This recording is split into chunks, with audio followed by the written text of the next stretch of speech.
கவனிச்சுக்கங்க, ஆசீர்வாதமாய் வாழ்வதற்காக கர்த்தர் நம்மை அழைத்திருக்கிறான்னு சொன்னா, அந்த ஆசீர்வாதத்துல நடக்கிற ஜெபத்தின் ஆசீர்வாதத்துல நடக்கிற மக்களுக்கு ஆசீர்வாதங்கள் மேல ஆசீர்வாதம், சுதந்திரத்தின் மேல சுதந்திரம் கிடைக்கும்படி கர்த்தர் செய்வார். ஆனா இந்த ஜனத்தின் மேல சாபம் வந்துருச்சுன்னா, சாபத்துக்குரிய காரியங்கள் இந்த ஜனங்க செய்துட்டா, பிசாசானவனுக்கு அதுதான் டோர் மாதிரி உள்ள என்ன பண்றதுக்கு, நுழையிறதுக்கு.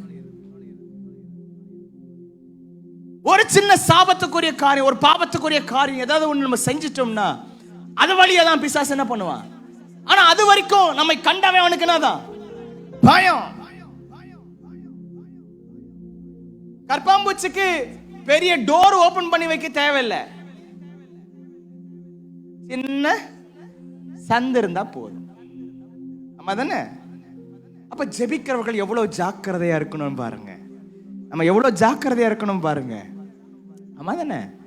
அப்ப நாம பிசாசுக்கு இடம் கொடுக்க கூடாது, பிசாசுக்கு எதிர்த்து நிற்கணும், அவனுக்கு இடம் கொடுக்காதிருங்கன்னு சொல்லி இருக்கிறாங்க. அப்ப சின்ன இடம் கொடுத்தா கூட அதுதான் உள்ள வந்து நம்முடைய ஜெப வாழ்க்கையை கொஞ்சம் அப்படியே தடுத்து போடுவதற்கான ஒரு வாய்ப்பை நாம் சில நேரத்துல ஏற்படுத்திடுறோம். இன்னைக்கு கர்த்தர் சொல்றாரு, நீ யாருன்றதை முதல்ல தெரிஞ்சுக்கோ. நீ என் சேனையில் இருக்கிற, நான் உன்னை அழைச்சிருக்கிறேன், நான் தான் உன்னை எகிப்திலிருந்து புறப்பட பண்ணினேன், உன்னை அதிசயமாய் நடத்தி கொண்டு வந்திருக்கிறேன். இவ்வளவு தூரம் உன்னை அதிசயமாய் அற்புதங்களும் அடையாளங்களும் கண்ட உனக்கு நான் உன்னை என் சேனையில பலவானா வைத்திருக்கிறேன். யுத்தங்கள் உனக்கு விரோதமாய் வந்த யுத்தங்கள் எல்லாம் எல்லாவற்றையும் நான் உன்னோடு கூட இருந்து உனக்காக யுத்தம் பண்ணினேன், உன்னை நான் மேற்கொள்ள செய்தேன், ராஜாக்களை முறியடித்தேன்.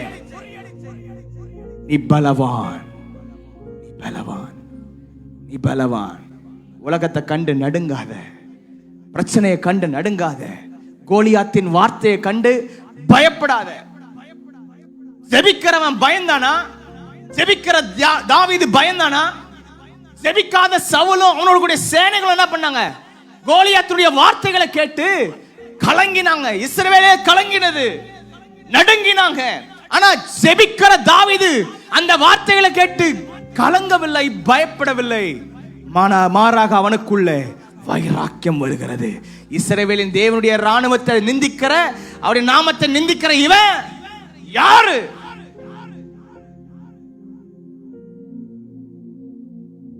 இவனுக்கெல்லாம் கத்தியும் கபடாவும் தேவையில்லை, ஒரே கல்லு போதும். ஜெபம் காரியத்தை மாறுதலாய் முடிக்க போனும். ஆமென். அதில் கைப்பிடி சொல்லுங்க, உன் வாழ்க்கையில கூட ஜெபன்ற ஆயுதத்தை நீ எடுத்து பார்த்தா, எடுத்து பயன்படுத்தினா உன் வாழ்க்கையில காரியங்கள் மாறுதலாய் முடியதை நீங்க பார்க்கலாம். ஆமென். ஹல்லேலூயா. எத்தனை பேர் விசுவாசிக்கிறீங்க? ஜெபன்ற ஆயுதம் நிறைய பேருடைய கையில இல்லை. ஜெபன்ற ஆயுதம் நிறைய பேர் கையில இல்லை. அவங்க ஆலயத்துக்கு போறோம், ஆராதிக்கிறோம், அங்க ஜெபம் பண்றோம், அதோட அத்துவாரம் போறோம், பாட்டு பாடுறோம், ஆராதனை பண்றோம், அங்க ஜெப குறிப்புக்காக ஜெபம் பண்றோம். பாஸ்டர் நானும் ஜெபம் பண்றேன் பாஸ்டர், வீட்டுல எங்க அப்பாவை ஆசீர்வதியும், எங்க அம்மாவை ஆசீர்வதியும், ஆண்டவரே என் சபை ஆசீர்வதியும், பாஸ்டர் ஆசீர்வதியும். என்ன ஜெபம் தான் எல்லாமே.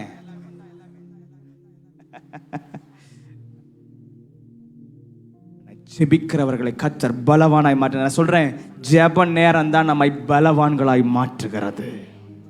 சீரான ஒரு ஜெப வாழ்க்கை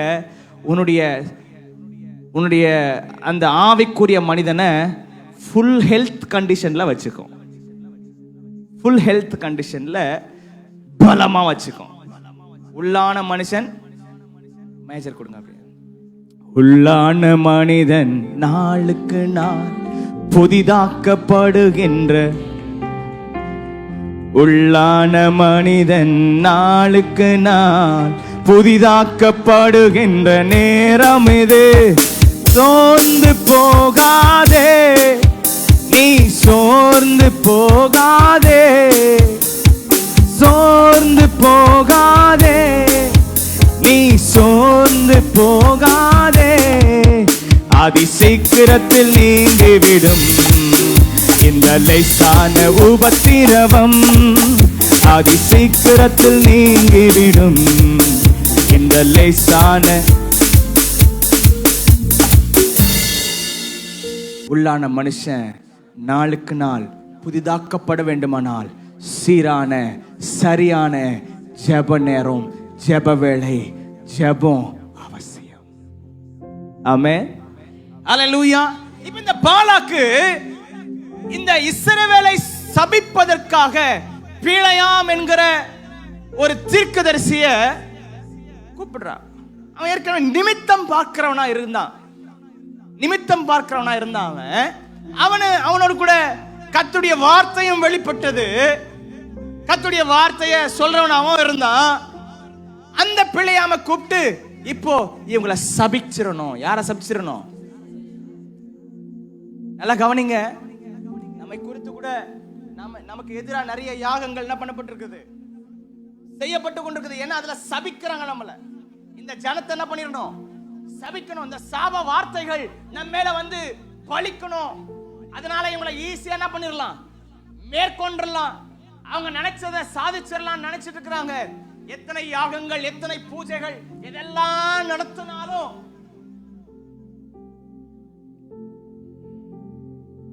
இஸ்ரவேலுக்கு விரோதமான, யாக்கோபுக்கு விரோதமான மந்திரவாதம் இல்ல, இஸ்ரவேலுக்கு விரோதமான குறி சொல்லுதலும் இல்ல. பக்கத்துல சொல்லுங்க, இல்லன்ட்டாரு. இல்லன்ட்டாரு.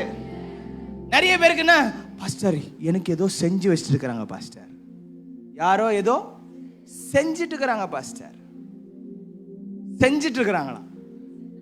யாரோ நமக்கு ஏதோ செஞ்சிட்டு இருக்கிறாங்க. ஏதாவது செஞ்சு போறாங்க, ஏதாவது செஞ்சுட்டு போறாங்க. செஞ்சு வைக்கிறத சாப்பிட்டு ஐயா, ஜெபிக்கிறவங்களை கர்த்தர் பலவானாய் பார்க்கிறார். உன்னை பலவானாய் பார்க்கிறார். உன் கண்ணுக்கு மட்டும் பலவானா அவருக்கு தெரியறது மட்டும் இல்ல, பிசாசுடைய கண்ணுக்கே கர்த்தர் உன்னை எப்படி காண்பிக்கிறார்னா, நீ பலவான், நீ பலவான், நீ பலவான். இப்போ இந்த பிழையாம் வந்து இந்த இஸ்ரவேல் ஜனத்தை சபிச்சிட்டா அவன் சொல்றான் பாருங்க. அந்த வார்த்தைகளை படிங்க, அந்த பாலாக்கு சொல்ற வார்த்தைகளை. நீர் வந்து நீர் ஆசீர்வதிக்கிறவன் ஆசீர்வதிக்கப்பட்டவன், நீ சபிக்கிறவன் சபிக்கப்பட்டவன் என்று அறிவேன். ஆதலால் நீர் வந்து எனக்காக இந்த ஜனத்தை, யாருக்காகவா? பாலாக்குக்காக. இவன் வந்து இஸ்ரவேல் ஜனத்தை என்ன பண்ணிடணுமா? எவ்வளவு பேர்? அவங்க ஏராளமான பேரு. இந்த ஏராளமான பேரை சபிச்சிட்டா அந்த சாப வார்த்தைகள் இந்த ஏராளமான பேரை நிர்மூலமாக்கிறோம் அப்படின்றது அவன் எண்ணம். வாசிக்கலாம். அப்பொழுது ஒருவேளை நான் அவர்களை முறியடித்து தேசத்திலிருந்து, நல்லா கவனிங்க, சில நேரம் நம்முடைய கிறிஸ்துவ வாழ்க்கையை கர்த்தர் வைத்திருக்கிற அந்த சுதந்திரத்துக்கு நேராய் நம்ம புறப்பட்டு வந்திருப்போம். கர்த்தர் நம்மை புறப்பட பண்ணியிருப்பார். அந்த சுதந்திரத்துக்கு நேராய் போய் சுதந்திரித்துக் கொள்வதற்காக கர்த்தர் நம்மை தேர்ந்தெடுத்திருப்பார், நம்மை புறப்பட பண்ணியிருப்பார். நடுவிலே இப்படிப்பட்ட பாலாக்கின் ஆவிகள் வந்து நம்மை நிர்மலமாக்கி நம்முடைய சுதந்திரத்தை கெடுத்து போடும்படிக்கு, நம்முடைய பயணத்தை தடுத்து போடும்படிக்கு நடுவிலே நின்று போக பண்ணுவதற்கான திட்டங்கள் இந்த பாலாக்கின் ஆவியின் மூலமாய் செயல்பட்டு கொண்டிருக்கிறது. இன்னைக்கு கர்த்தர் சொல்லுகிறார், உனக்கு விரோதமாய் உருவாக்கப்படுகிற எந்த ஆயுதமும் வாய்க்காதே போகும். ஆமென். நீ கர்த்தருடைய ஜனம், அவருடைய சொந்த பங்கு, சொந்த ஜனம். என்னுடைய ஜனம் என்று சொன்னவர், நீ என்னுடைய ஜனம், என்னுடைய பங்கு என்று சொன்னவர், நீ என்னுடைய ஆசாரியர் ராஜ்யம் என்று நம்மை குறித்து சொல்லப்பட்ட வார்த்தைகள் சில நேரத்தில் நம்ம அறிந்து கொள்றதே இல்லை, இதை தெரிஞ்சுக்கிறதே இல்லை. ஒரு போராட்டம் வந்துருச்சுன்னா உடனே இன்னத்த பாஸ்டர் ஜெபம் பண்ணி, இன்னத்த பைபிள் படிச்சு கொஞ்ச நாள் எதுக்கு லீவ் விட்டுறலாம்? ஜெபத்துக்கும் பைபிள் வாசிக்கிறதுக்கும் லீவு. அதுக்கப்புறம் ஏதாவது ஒரு போராட்டம் வந்தவொன்னா பார்க்கணுமே. அன்றைக்கு கர்த்தரை தேடுகிற தேடுதல் எப்படி இருக்குன்னா, ஒரு கூட்டத்தை என்ன பண்றது இல்ல, அதுக்கு பிறகு ஒரு கூட்டத்தை விட மாட்டோம். நல்லா கொஞ்சம் Avila amen hallelujah praise the Lord. திரும்ப கொஞ்சம் பிரச்சனை வந்த உடனே அப்படியே கொஞ்சம் டல், ஒரு சோர்வு வந்துடும், ஆவிக்குரிய சோர்வு. இல்லைங்க, நீ பலவான் தான், நீ பலவான் தான். கர்த்தர் உனக்குள்ள இருக்கிறாரு, கர்த்தர் உன் கூட வராரு.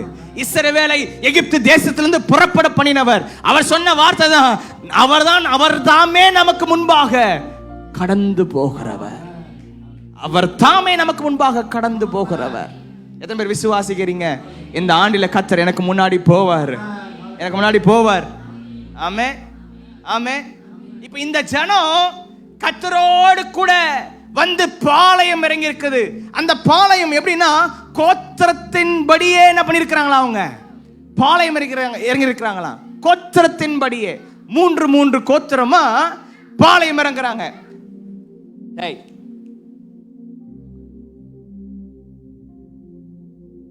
3 கோத்திரமா, முன்னாடி 3 கோத்திரம், இப்படி ஒரு கோத்திரம், இப்படி 3 கோத்திரம், இப்படி 3 கோத்திரம், மொத்தம் 4. இதுல பெரிய கோத்திரம் எதுனா யூதா கோத்திரம். யூதா கோத்திரம் என்ன பண்ண, பெருசு, கொஞ்சம் அது பெருசா இருக்குது. இப்போ இந்த பாளையம் இறங்கியிருக்கிற இந்த இஸ்ரவேலின் பாளையத்தை இந்த பீலையாம் காணும்படிக்கு இந்த பாலாக் அவனை கொண்டு வந்து நிறுத்துகிறான். நீ அவர்களை பார்த்து என்ன பண்ணணும், சபிக்கணும் என்று சொல்லி. இப்போ கர்த்தருடைய இந்த தீர்க்கதரிசி பாருங்க, உடனே வரேன்னு சொல்லல, இன்னைக்கு தங்குங்க, நான் கர்த்தரிடத்துல என்ன பண்றேன், விசாரிக்கிறேன். கொஞ்சம் நல்ல காரியம் தான் அது. பாருங்களேன், யாராவது ஜெபத்தை கூப்பிட்டா நம்ம உடனே வந்துடணும்னு சொல்லிட கூடாது. நான் கர்த்தர் இடத்துல என்ன பண்றேன், விசாரிக்கிறேன். இப்போ அது வேற ட்ரெண்ட் ஆகி போடுச்சு. யாரும் கூப்பிட்டாலும் நான் ஜோமேட்டு சொல்றேன் அப்படின்னு சொல்லிடுறாங்க, ஜோமேட்டி சொல்றேன்னு சொல்லிடுறாங்க. நல்லது. ஆனா பிழையாம் போல பிழையாம் சொல்றாரு, நான் கர்த்தர் இடத்துல என்ன பண்றேன், நான் கர்த்தரை சந்தித்து வருகிறேன், நான் கர்த்தர் இடத்துல போய் நான் கேட்கிறேன், அவர் அனுமதிச்சா என்ன பண்றேன். இப்போ இவன் போயிட்டு உட்கார்ந்து ஆண்டுடைய சமூகத்துல கேட்கும் போது கர்த்தர் சொல்றாரு, நீ அவர்களோட கூட போக வேண்டாம், கூட போக வேண்டாம்னு சொல்றாரு. இப்ப கர்த்தருடைய ஊழியக்காரனுக்கு வேலை என்னன்னா, கர்த்தர் சொல்லுகிறத மட்டும்தான் சொல்லணும், கர்த்தர் செய்ய சொல்றத மட்டும்தான் செய்யணும். கர்த்தருடைய ஊழியக்காரர்களுக்கு கர்த்தர் இந்த ஆண்டுல இதை தான் நம்ம இடத்துல எதிர்பார்க்கிறார், அவர் சொல்றத மட்டுமே நம்ம சொல்லணும். எத்தனை ஊழியக்கார் என் கூட சேர்ந்து சொல்ல முடியுமா, ஆண்டவரே நீங்க சொல்றத மட்டும்தான் நாங்க சொல்லுவோம், நீங்க செய்ய சொல்றத மட்டும்தான் நாங்க செய்வோம், ஆண்டவரே நீர் சொல்லுவதையே நான் சொல்லுவேன் அப்படின்னா, அவர் சொல்றதை தான் நம்ம சொல்லும் போது நம்முடைய வார்த்தைகள் ஒன்றும் ஆசீர்வாதத்தை கொண்டு வர முடியாது, கர்த்தருடைய வார்த்தைகள் தான் நம்மை ஆசீர்வதிக்க முடியும். ஆமென் ஹல்லேலூயா. இப்ப கேட்டுட்டு சொல்றாப்புல, கர்த்தர் என்ன உன் கூட போகிறதுக்கு அனுமதிக்கல, போக வேண்டான்னு சொல்றாரு, அனுமதிக்க மாட்டோம்னு சொல்றாரு. 3 பேருமே பாருங்க ப்ளூரல்ல சொல்றாரு. என்னன்னு சொல்றாரு பாருங்க,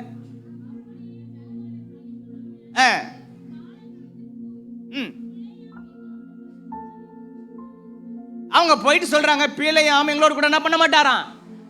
இப்போ இப்போ இந்த ஊழியக்காரனை வசப்படுத்துறதுக்கு எதை சொன்னா இவன் வருவான் அப்படின்றதுக்கு பாலாக்கு ஒரு ஐடியா பண்ணி சொல்றாரு, நான் உனக்கு நிறைய கொடுக்கிறேன், நீ கேட்கறதையெல்லாம் கொடுக்க. இப்போ யாருக்கு ஆசை வந்துருச்சு, கேட்கறதெல்லாம் கொடுக்கறனும் போது அப்ப ராஜா கிட்ட கேட்டா, இப்ப சாதாரணமான ஆள் இல்ல அவரு சாதாரணமான ஆள் இல்ல, ராஜா இல்ல. இப்ப ராஜா கிட்ட கேட்டா ராஜா எப்படி தருவாரு, கிள்ளி தருவாரா அள்ளி தருவாரா. இப்ப இவனுக்கு ஆசை வந்துருச்சு பாருங்க, இந்த ராஜா கொடுக்கறத எல்லாம் அப்படியே நம்ம என்ன பண்ணிடணும், மறுபடியும் ஆண்டுடைய சமூகத்தில் போய் உட்கார்றான். ஆண்டவர்கிட்ட இருந்து வார்த்தை வருது. முதல்ல என்னன்னு சொல்லிட்டாரு, ஒன்ஸ் ஒரு வாட்டி சொல்லிட்டா சொன்னதுதான். அவர் சொல்லிட்டா சொன்னது, அவர் மனம் மாறவே. பக்கத்தில் பார்த்து சொல்லுங்க, ஆண்டவர் ஒரு வாட்டி சொல்லிட்டாருன்னா சொன்னதுதான், அதுல இருந்து மனம் மாற மாட்டாரு. இப்ப மறுபடியும் போய் நம்ம உட்காந்து நம்ம விருப்பத்தை, அதாவது இந்த ஜெபம் பாருங்க, அவன் பண்ற ஜெபம் பாருங்க, அவன் விருப்பத்தை நிறைவேற்றக்கூடிய ஒரு ஜெபத்தை பண்றான். எதுக்காக இவன் ஆசையெல்லாம் எது உள்ள மனசுல? ராஜா கொடுக்க போகிற வெகுமதி. இப்ப அவன் எண்ணெல்லாம் எது மேல இருக்குது? இப்ப ஜெபம் என்ன? ஆண்டவரே, அந்த பாலாக்க ராஜா என்ன பண்றான்? இந்த ஜனத்தை சபிக்கிறதுக்காக கூப்பிடுறான். நான் போட்டுமா அப்படின்னு கேட்ட ஆண்டவர் சொல்றாரு, நீ போக வேண்டாம், அந்த ஜனம் ஆசீர்வதிக்கப்பட்டது. அந்த ஜனம் ஆசீர்வதிக்கப்பட்ட ஜனம். பக்கத்துல கைப்பிடி சொல்லுங்க, நீங்களும் நானும் ஏற்கனவே கர்த்தராலே ஆசீர்வதிக்கப்பட்டவர்கள். ஆசீர்வதிக்கப்பட்டவர்கள் மேலே பாலாக்கின் ஆவின் கண்கள் இருக்கிறது. ஆசீர்வதிக்கப்பட்டவர்கள் மேலதான். ஆமே. இப்ப இந்த ஆசீர்வதிக்கப்பட்ட ஜனம், ஆண்டவர் இந்த பிலேயாமுக்கு சொல்லி அவங்க ஆசீர்வதிக்கப்பட்டவன்பான்னு சொன்னாலும் இவன் மனசு எது மேலதான் இருக்குது? ராஜா கொடுக்க போற அந்த ஒரு சாப வார்த்தை சொல்லிட்டா என்ன கிடைச்சிரும். ஆனா அந்த ஒரு சாபம் இஸ்ரவேல் மேல வந்துருச்சுன்னா, இஸ்ரவேல் ஈஸியா அவ்வளவு லட்சம் பேர் என்ன பண்ணிடலாம்? நிர்மலமாக்கிடலாம். ஆனா கர்த்தர் விட போக வேண்டாம்னு சொல்லிட்டாரு. நான் ஆசீர்வதிச்சிருக்கிறேன், நீ என்ன பண்ணக்கூடாது, போக கூடாதுன்னு சொன்னா மறுபடியும் போய் ஒரு திரும்ப அலட்டுறாரு பாருங்க. நான் போட்டுமா. ஆண்டவர் என்ன சொல்லிட்டாரு? இப்போ போ, நீ எழுந்து அவரோட கூட போ. ஆனாலும்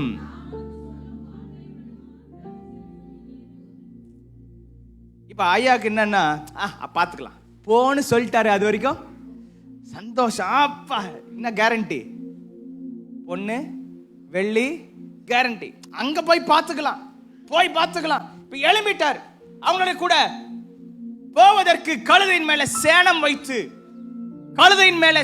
வைத்து போகும்போது என்ன நடக்குது? தேவனுக்கு நான் வந்துருச்சு. ஏங்க கோபம் வரணும்? போ சொன்னது அவர் தானே. ஏன் கோபம் வரணும்? ஒரு வாட்டி சொல்லிட்டார்னா சொன்னதுதான். அதை நம்ம என்ன பண்ணக்கூடாது? இப்ப நான் அடிக்கடி போய் நான் பண்ணட்டுமா கேட்கட்டுமா, நமக்கு பிரியமான ஜெபத்தையே நம்ம செஞ்சுட்டு இருந்தோம்னா ஆண்டவருக்கு என்ன வந்துடும்? கோபம் வந்துருச்சு பாருங்க. கோபம் வந்ததுனால கர்த்தருடைய தூதனானவர் வழியிலே அவனுக்கு எதிராக வந்து நின்றாராம்.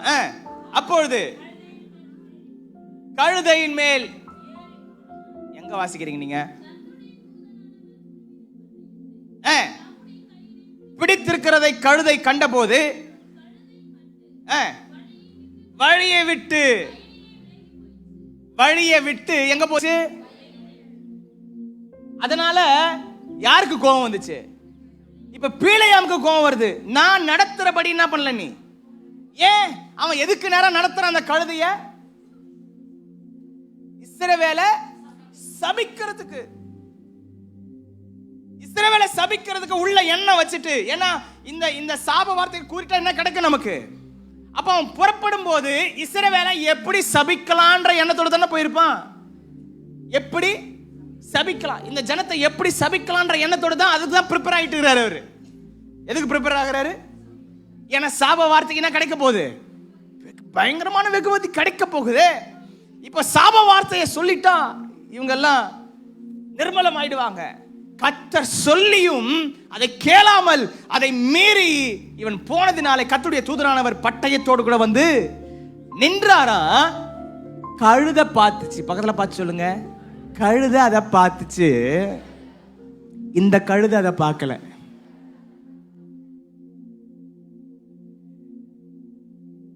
ஒரிஜினல் கழுதை யாரை பார்த்துச்சு? சொல்றேன், கர்த்தருக்கு விரோதமான காரியத்தை செய்யும் போது கர்த்தர் இருக்கிறத நம்ம அறிஞ்சிக்க முடியாது. கர்த்தர் கூட எதிராக நிக்கிறத நம்ம என்ன பண்ண முடியாது, பார்க்க முடியாது. எண்ணெல்லாம் எது மேல இருக்குது? எண்ணமும் யோசனைகளும் எது மேலதான் இருக்குது அவனுக்கு?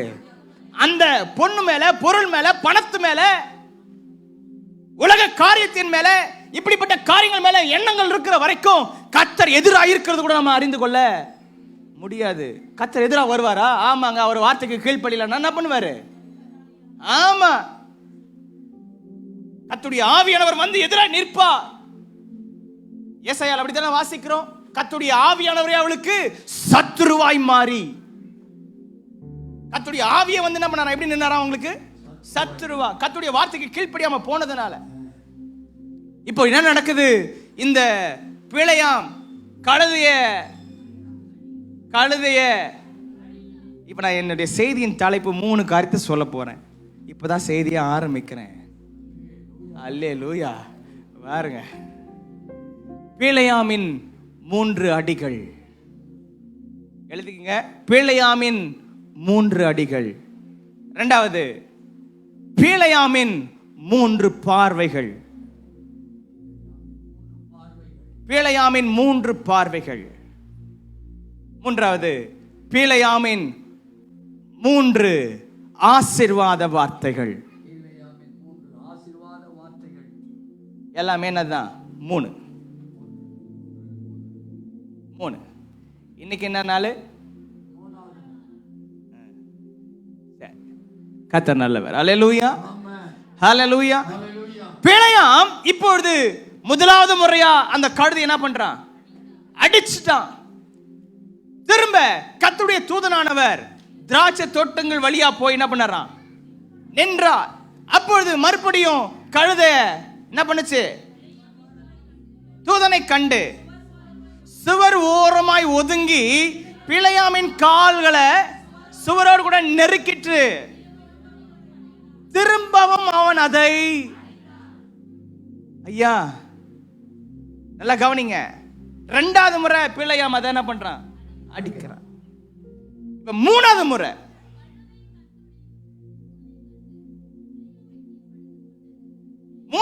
பாருங்க, கர்த்தருடைய தூதனானவர் இன்னொரு வழியில வந்து நிக்கிறாரு, எதிரா வந்து நிக்கிறாரு. அப்போ கழுதை எதை பார்த்துச்சு? 3 முறையும் கழுதை யாரை பார்த்துச்சு? பக்கத்துல கை பிடிச்சலுங்க. கழுதையே கர்த்தருடைய தூதனானவரை பார்க்குதுன்னா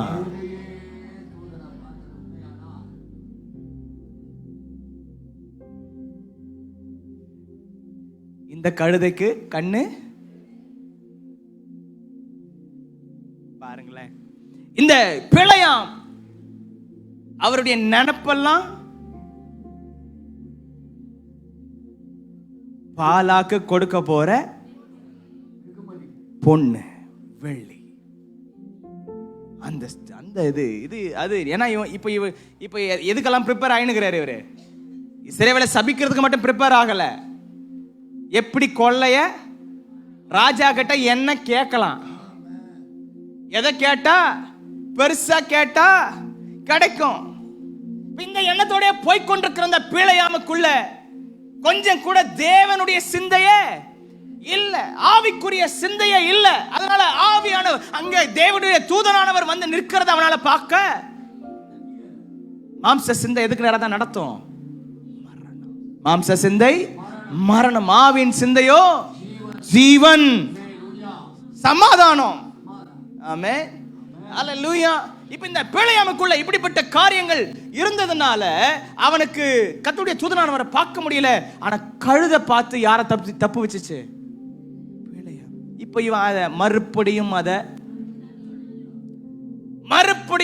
அடித்தானா? கர்த்தர் கழுதையின் வாய எல்லாம் சேர்ந்து சொல்லுங்க, அடிச்சான், வாய் திறந்துருச்சு.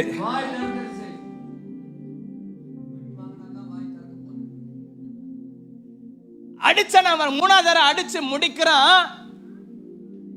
வாய் உடனே கழுதை பிழையாமை பார்த்து என்ன பேசிச்சு? ஏன் என்னை இப்ப இந்த 3 தரம் என்னை அடிக்கும்படி நான் உனக்கு என்ன? உடனே உனக்கு இன்னும் கோவம் வருது பாருங்க.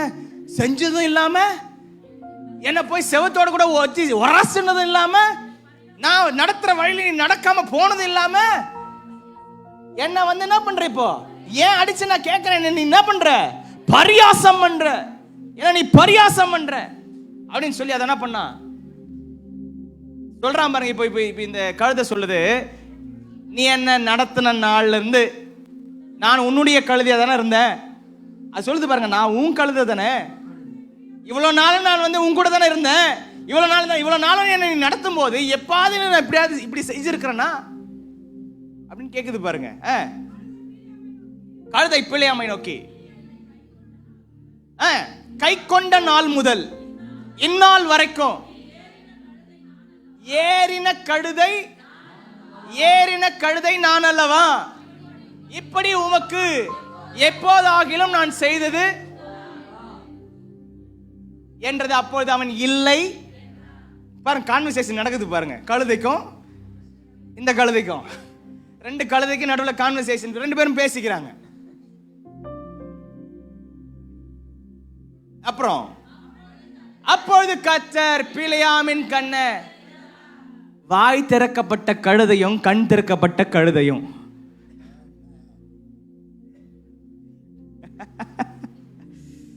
வாய் திறந்தது.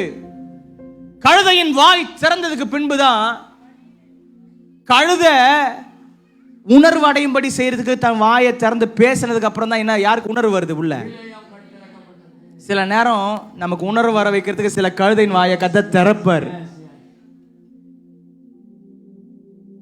கூட இருக்கிறவங்கள வச்சே கத்த நம்மோட கூட பேசுவார்.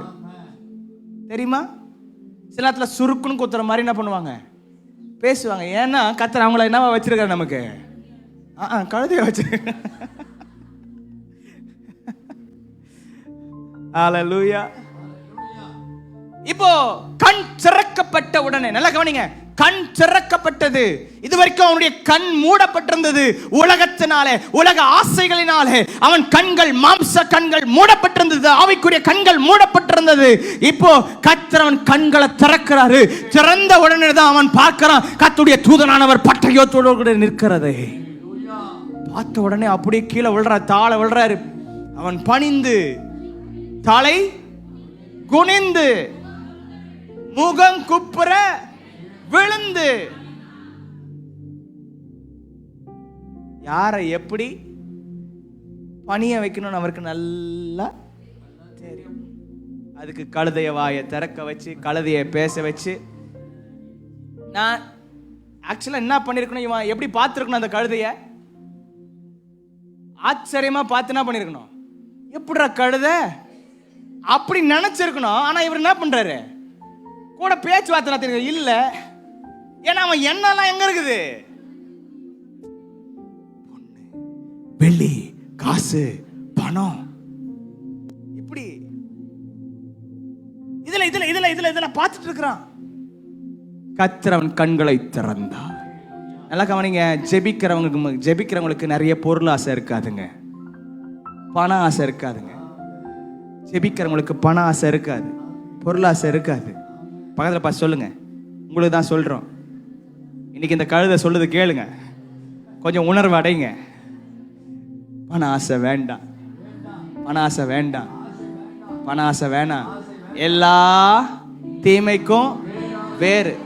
பணம் வேணும் தான், ஆனா பண ஆசை வேணும்.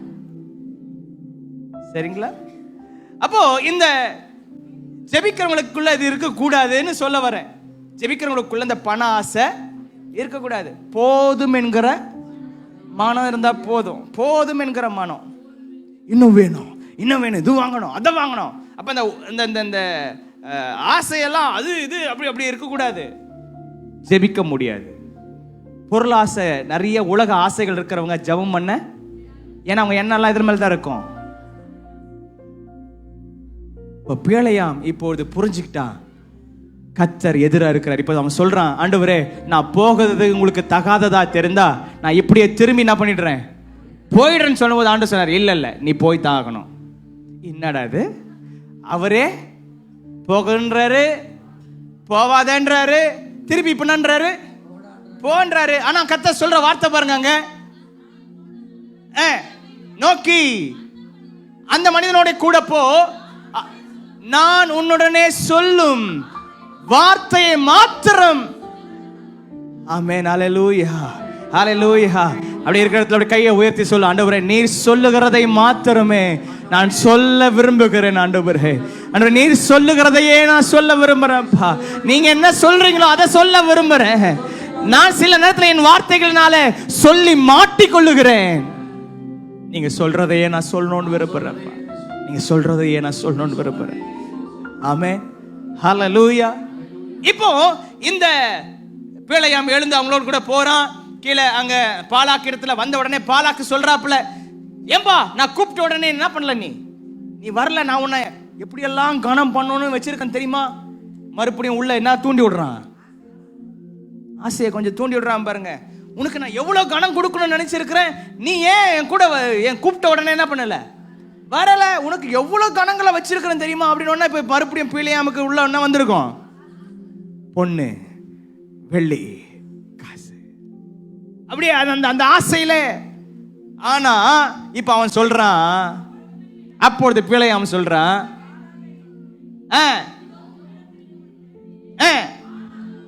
ஆனாலும் கர்த்தர் சொல்லுகிறதையே,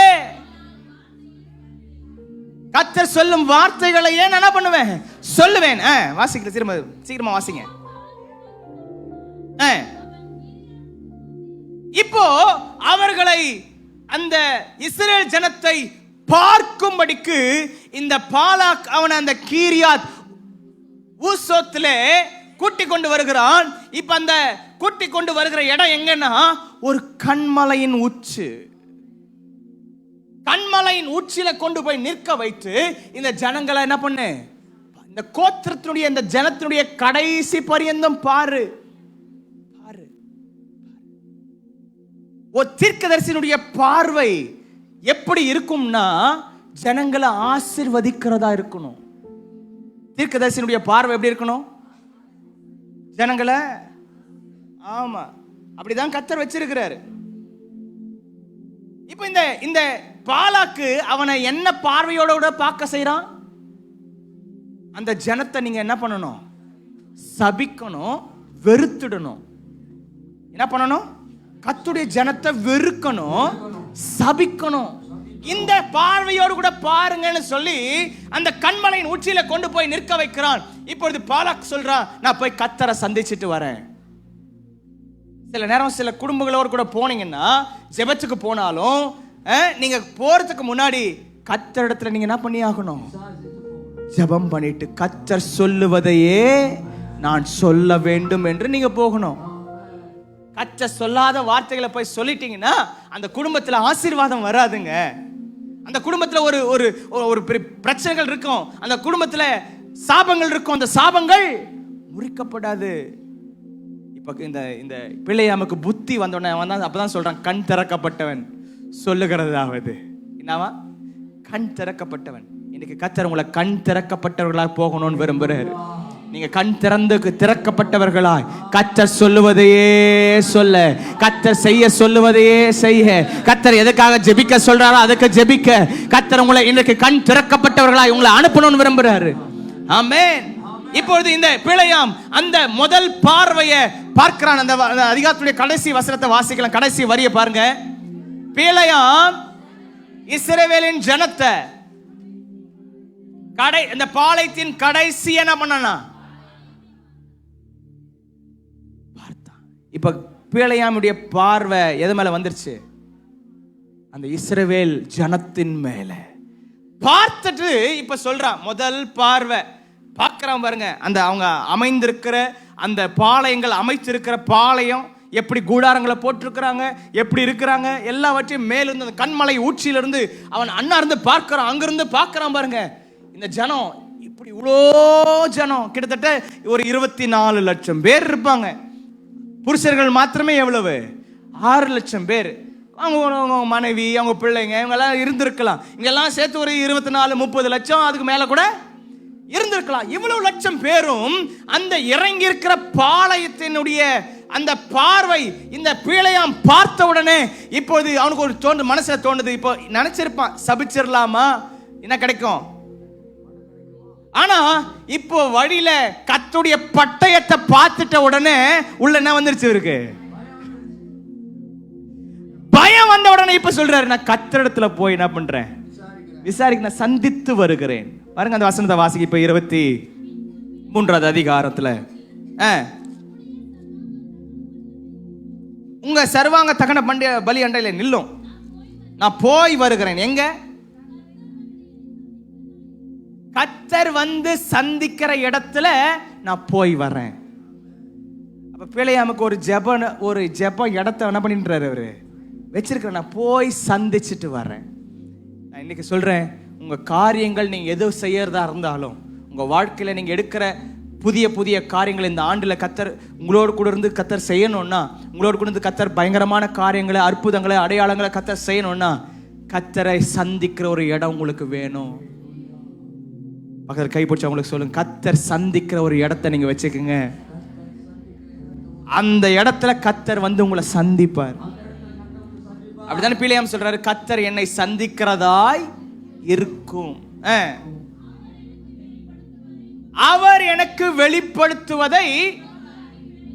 அப்போ கர்த்தர் சொல்றத மட்டும்தான் நம்ம என்ன பண்ணணும், மிஞ்சி சொல்லிடக்கூடாது. கர்த்தர் எனக்கு இதை சொன்னாருன்னு சும்மாவே சொல்லிடக்கூடாது. நிறைய தீர்க்கதரிசிகள் இப்போ எழும்பி இருக்கிறாங்க, கள்ள தீர்க்கதரிசிகள், பொய் தீர்க்கதரிசிகள் எழும்பி இருக்கிறாங்க. நேற்று அதுக்காக நான் ஜெபம் பண்ணல. இன்னைக்கு காலையில் கூட நம்ம ஜேம்ஸ் பாஸ்டர் சொன்னாங்க, பிசாசனுடைய திருத்துவத்தை குறித்து சொன்னாங்க. கள்ள தீர்க்கதரிசிகள், வலு சர்பத்தின் ஆவி, அந்தி கிறிஸ்துவின் ஆவி, கள்ள தீர்க்கதரிசின் ஆவி. இது இந்த 3 பிசாசினுடைய திருத்துவத்தை பத்தி பேசினாங்க. இப்படிப்பட்ட கள்ள தீர்க்கதரிசிகள் எழும்பி இருக்கிறாங்க. அப்படியே அவங்க துணிகரமா சொல்லிடுறாங்க, கர்த்தர் என் கூட சொன்னார், இதை பேசினார், அதை சொன்னார், இதை சொன்னார், அதை சொன்னார்னு சொல்லி. நல்லா ஜாக்கிரதையா இருக்கணும். கர்த்தர் சந்திக்கிற இடத்துல போய் வந்து உட்கார்ந்து கர்த்தர் சொல்லுவதை, கர்த்தர் வெளிப்படுத்துகிறதை தான் நம்ம சொல்றோம். இன்னைக்கு ஊழியக்காரர்களுக்கு சொல்றேன், இந்த ஆண்டுல வரப்போகிற ஆண்டு, இந்த இந்த புதிய ஆண்டும் வரப்போகிற ஆண்டுகளும் கர்த்தர் நமக்கு தந்த பொன்னான ஆண்டுகள். இன்னும் 5 வருஷம் நமக்கு டைம். இந்த 5 வருஷம் நமக்கு பொன்னான ஆண்டுகள். சுவிசேஷத்தை அறிவிக்கிறதுக்கும், ஜனங்களை சுவிசேஷத்தை சொல்லி ரட்சித்து அவங்களை கொண்டு வந்து சபையில சேர்க்கிறதுக்கு கர்த்தர் கொடுத்திருக்கிற பொன்னான ஆண்டுகள். இந்த ஆண்டுகளை கர்த்தருடைய சமூகத்துல உட்கார்ந்து அவர் சொல்லுகிறதை மாத்திரம் நாம் கேட்டு நாம் செய்வோமானால், சீக்கிரத்தில் இந்திய தேசத்துல ஒரு பெரிய எழுப்புதலை நாம் பார்க்க முடியும். கர்த்தர் செய்கிறதையே செய்கிறவன், கர்த்தர் சொல்லுகிறதையே சொல்லுகிறவன், கர்த்தர் செய்ய சொல்லுகிறதையே செய்கிறவனுடைய அவனுடைய ஊழியத்தில தான் கர்த்தர் ஒரு பெரிய எழுப்புதலை கர்த்தர் வச்சிருக்கிறார். ஹல்லேலூயா, ஹல்லேலூயா. அதுக்கு சிறந்த இடம் ஒரு ஜெப அறை, ஜெப நேரம், கர்த்தர் சந்திக்கிற ஒரு இடம். ஆமென். கர்த்தர் என்ன சந்திப்பார்னு சொல்லும் போது, கர்த்தர் அதே போல கர்த்தர் வந்து அவனை என்ன பண்ணாராம், சந்தித்தார். நோக்கி 7 பலிப்பிடங்களை நான் கட்டி இருக்கிறேன்னு ஆண்டவர்கிட்ட பிலியாம் சொல்றாரு. நான் 7 பலிப்பிடங்களை கட்ட சொல்லி இருக்கிறேன். அதுல ஒவ்வொன்றிலும் ஒரு ஆட்டுக்கடாவையும் காளையும் என்ன பண்ணிருக்கிறாங்க, பலி செலுத்தி இருக்கிறாங்க அப்படின்னு சொல்லும் போது கர்த்தர் அவனை பார்த்து சொல்றாரு, வாக்கு அவனுடைய வாயில என்ன பண்ணாராம், அருள உடனே. இப்போ பிழையாம் பாலாக்கு இடத்துல வந்த உடனே பாலாக்கு கேட்கிறாரு, கர்த்தர் என்ன சொன்னாரு அப்படின்னு கேட்ட உடனே இப்பொழுது பிழையாம் சொல்லுகிறான், நான் கண்மலை உச்சியிலிருந்து யாக்கோபை பார்க்கிறேன். பார்வை நல்லா கவனிங்க, இந்த பார்வை பாருங்களேன், எங்க இருந்து பார்க்கறான், கண்மலை உச்சிலிருந்து அவனை பார்க்கிறேன், குன்றுகளில் இருந்து அவனை பார்க்கிறேன். அந்த ஜனங்கள் ஜாதிகளோட, நல்லா கவனிங்க, நல்லா கவனிங்க, நல்லா கவனிங்க, கர்த்தர் தெரிந்து கொண்ட ஜனம் ஜாதிகளோட கலக்காது.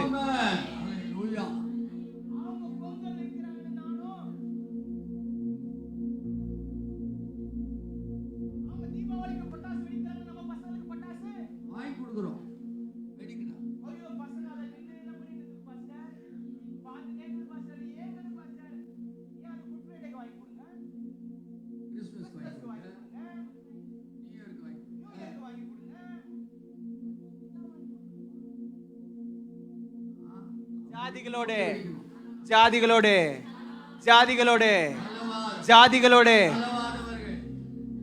பக்கத்துல கை பிடிச்சு சொல்லுங்க, நீங்க அப்படி இருக்கணும்னு தான் கர்த்தர் விரும்புறாரு. உன் குடும்பம் அப்படி இருக்கணும்னு விரும்புறாரு. இன்னைக்கு சில பேர் வரலைங்க. சிலதெல்லாம் அங்க போய் என்ன பண்ணிட்டு இருக்குது?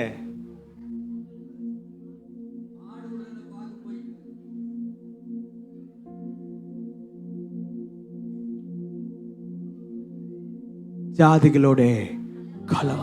அவங்க தாங்க தேவ ஜனம். தேவனுடைய ஜனம் யாரு? ஜாதிகளோட கலக்க மாட்டோம். உலக பிரகாரமா நாங்க வாழ்வதற்காக கர்த்தர் என்னை அழைக்கல. கர்த்தர் என்னை பரிசுத்த ஜாதியா இருக்கும்படி என்னை தேர்ந்தெடுத்திருக்கிறார், என்னை அழைத்திருக்கிறார். இன்னைக்கு இங்க எல்லாவற்றையும் விட்டு வந்து இன்னைக்கு கர்த்தருடைய சமூகத்துல உட்கார்ந்து இருக்கிறீங்க பாத்தீங்களா? கர்த்தர் உங்களை பார்த்து தான் சொல்றாரு, நீ தான் என் ஜனம், நீ தான் என் ஜனம், நீ தான் என் ஜனம். நீ ஜாதிகளோடு கூட கலக்காம இப்ப உன்னை வேறு பிரித்து கொண்டு வந்து என்னுடைய சமூகத்துல உட்கார்ந்து இருக்கிறாயே, நீ தான் என் ஜனம். ஆமென். ஹalleluya, ஹalleluya. ஜாதிகளோட கூட கலக்க மாட்டாங்க அவங்க. முதல் பார்வை பாருங்க, இஸ்ரவேல் மேல பார்த்த பார்வை என்னன்னா, கண்மலை உச்சிலிருந்து பார்த்த பார்வை, இந்த ஜனம் எதோடு கூட கலக்காது. எல்லாம் சேர்ந்து சொல்லுங்க, ஜாதியோடு கூட கலக்காது. ஜாதியோடு கூட கலவாமல் எப்படி எப்படி எப்படி தனியா தான் வாசமா இருப்போம்.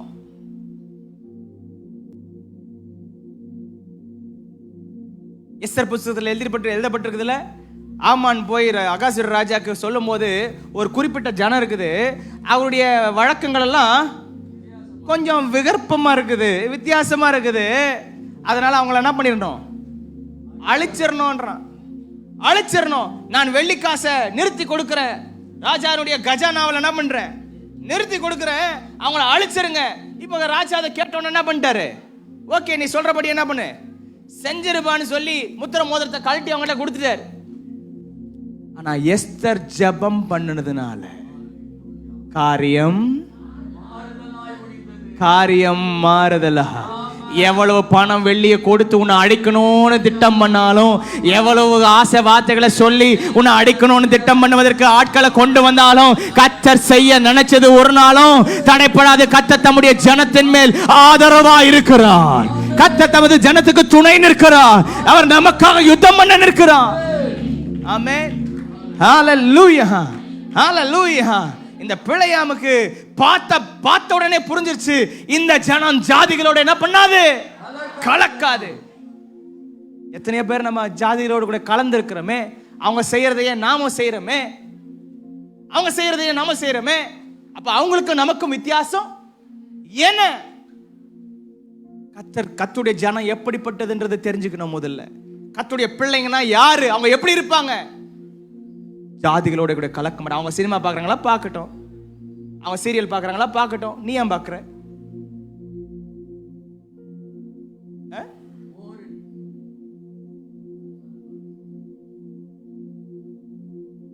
அவங்க சினிமாக்கு கூப்பிட்டா ஆசையா கூப்பிட்டாங்க பஸ், அதனால தான்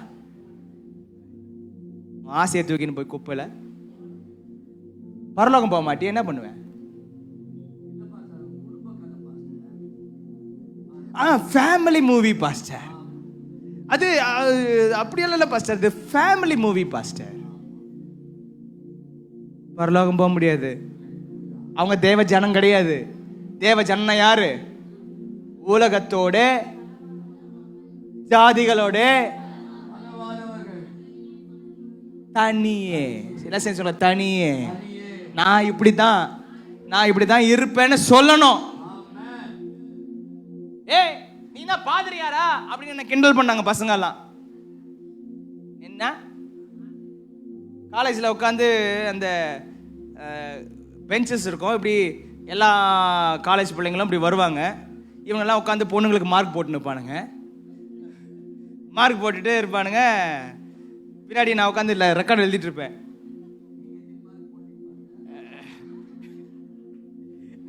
அதான் சொல்ற கேளுங்க. நான் உட்காந்து ரெக்கார்டு எழுதிட்டு இருப்பேன். டேய் திரும்பிடா, அங்கே பாடுறா, கொஞ்சம் இது பாடுறா, 80 மார்க் எதுக்கு, இதுக்கு 70 மார்க் அப்படின்னு ஒன்று ஒன்றா பண்ணிட்டு இருப்பான், சொல்லிட்டு இருப்பான். ஒருத்தன் கேட்டான், ஏன்டா நீ இதெல்லாம் பார்க்க மாட்டியா? ஏன் பார்க்கணும்? நான் ஏன் பார்க்கணும்? நான் ஏன் பார்க்கணும்? உடனே இன்னொருத்தன் சொன்னான், டே அவன் பாதிரி ஏறுறா. அவன் என்னதான்? டே அவன் பாதிரி ஏறுறா, அவன் அதெல்லாம் என்ன பண்ண மாட்டான், செய்ய மாட்டான். எல்லாருமே கடைசி நாள், அந்த காலேஜினுடைய கடைசி நாளில் கேட்டு இருந்தாங்க, யாரெல்லாம் என்னென்ன ஆக போறீங்க அப்படின்னும் போது என்னை கூப்பிட்டு கேட்டாங்க. எல்லாரும் ஒவ்வொரு காரியத்தை சொல்கிறாங்க. நான் வெளிநாட்டில் போய் இவ்வளோ சம்பாதிக்க போகிறேன், ஐடியில் இருக்க போகிறேன், நான் வந்து பிஸ்னஸ் ஸ்டார்ட் பண்ண போகிறேன், நான் வந்து இந்த ஃபீல்டில் அக்ரிகல்ச்சர் ஃபீல்டில் இருக்க போகிறேன், நான் இது ஏதாவது ஒன்று புதுசாக செய்ய போகிறேன் அப்படி இப்படின்னு பயங்கரமாக சொல்லிட்டு இருக்கிறாங்க. நான் எழுந்து என்ன ஆக போகிறேன்னு கேட்டேங்களா, ஒன்று நான் பாஸ்டாக போகிறேன்னு கிளாஸே சிரிச்சிச்சு. என்னை பார்த்து கிளாஸே என்ன பண்ணுச்சு, சிரிச்சிச்சு. கொஞ்சம் உள்ள கஷ்டமாக தான் இருந்துச்சு. எல்லாமே என்ன பண்ணாங்க, என்னை பார்த்து சிரிச்சாங்களே. ஆனால் நான் இன்னைக்கு சொல்கிறேன், அவங்க எல்லாரை விட கர்த்தர் இன்னைக்கு என்ன ஆசீர்வாதமாக வச்சிருக்கிறார், ஆசீர்வாதமாக வச்சிருக்கிறார், ஆசீர்வாதமாக வச்சிருக்கிறார். ஜாதிகளோட தனியே தான் இருக்கணும், அது கொஞ்சம் கஷ்டம்தான். பக்கத்தில் பசங்க தனியாக இருக்கிறது கொஞ்சம் கஷ்டம்தான். ஆனால் அதற்காக கொடுக்கப்படுகிற பலன் இருக்குது பாருங்க. தனியாக இருக்கிறது கஷ்டம், ஜாதிகளோடு கூட கலக்காம தனியா இருக்கிறது கஷ்டம். ஆனா கர்த்தருக்காக, கர்த்தர் என்ன தெரிந்து கொண்டாரு, கர்த்தர் என்ன அழைச்சிட்டாரு, கர்த்தர் என்ன அவருக்கு பிள்ளையா இருக்க முடியும், அவருக்கு சொந்தமா இருக்க முடியும் என்ன தெரிந்து கொண்டாரு. அவருக்கு பிரியமானது எதுவோ அதை நான் செய்ய விரும்புகிறேன். இப்படி வாழ்றவங்க வாழ்க்கையில கர்த்தர் ஆசீர்வாதத்தை பிரியமா கொடுத்துட்டே இருப்பார். அதனால்தான் பைபிள் சொல்லுது, இஸ்ரவேலை ஆசீர்வதிப்பது கர்த்தருக்கு பிரியம். ஆமென், ஹல்லேலூயா. தனியா இருந்தாதான் பிரியம், கூட்டோட கூட்டா இருந்தா.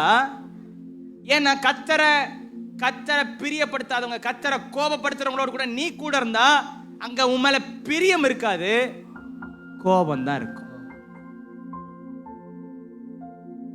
அப்ப நம்ம ஜாதிகளோட கூட என்ன பண்ணக்கூடாது.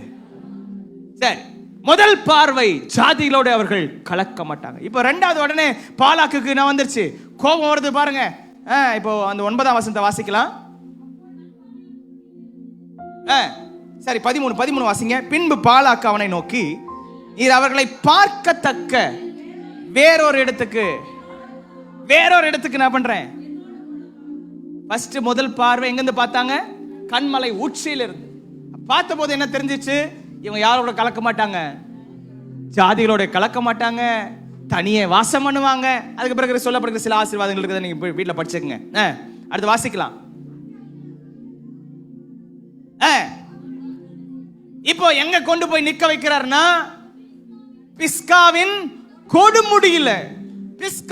கொடுமுடியில நிற்க வைத்து அங்கிருந்து இந்த ஜனத்தை என்ன பண்ணு பாரு.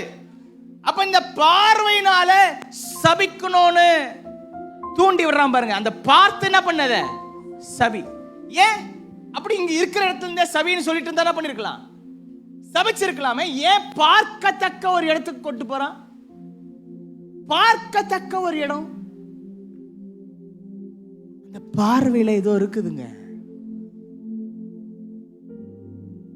இப்ப தீர்க்கதரிசியினுடைய பார்வையில சரியான பார்வை இருந்தா சரியான ஆசீர்வாதம் வந்துடும். தப்பான கண்ணோட்டத்தில் பார்த்து அதை சப்ஜிட்டா தப்பான காரியங்கள் நடந்துரும். பார்வை இருக்குதுங்க பாருங்க. அந்த பார்வை வேறொரு இடத்துல போய் நிற்க வைத்து இப்ப இந்த ஜனத்தை பாருன்னு சொல்லும் போது இப்பொழுது பிழையாம அந்த ஜனத்தை பார்க்கறான். அடுத்தது வாசிங்க. நோக்கி நில்லும், நான் போய் கர்த்தரை சந்தித்து வருகிறேன். இப்போ என்ன சொல்றாரு, கர்த்தரை போய் சந்தித்து வருகிறேன். கர்த்தரை போய் சந்திச்சு வந்தாரு. திரும்ப கர்த்தருடைய வார்த்தை அவருக்கு என்ன பண்ணுச்சு, உண்டாச்சு. இப்ப சொல்றாரு பாருங்க.